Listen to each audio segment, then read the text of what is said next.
Je suis très heureux d'être ici parce qu'en participant à cet événement, je fais venir du public. Et c'est justement la vocation de VirtuaSense que de faire venir le public. On constate que le consommateur est devenu très sollicité. Il est très sollicité, il peut commander de chez lui quasiment tout. Il va même consulter, visiter à distance des musées, des centres de valorisation du patrimoine. Et on constate une désaffection progressive des centres commerciaux, des centres-villes, etc.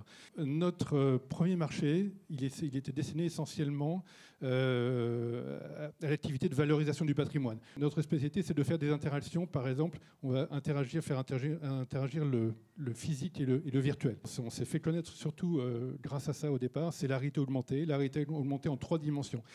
Maintenant, ce qu'on cherche à faire, ce qu'on a cherché à faire en 2014, ça a été de pénétrer un marché, je dirais, plus porteur pour nous, encore plus dynamique, qui est le marché du monde commercial. Aujourd'hui, le challenge, clairement, c'est de faire venir dans les lieux de commerce des technologies qu'on a mises au point dans le domaine de la valorisation du patrimoine. Notre métier, c'est enrichir la relation avec le client, mais c'est aussi la dynamiser dans le temps. Pour la dynamiser dans le temps, c'est aussi récupérer des informations sur ses clients pour pouvoir communiquer avec eux. Là, on présente les animations comme des investissements pour capitaliser sur des données qui vont être exploitées par la suite.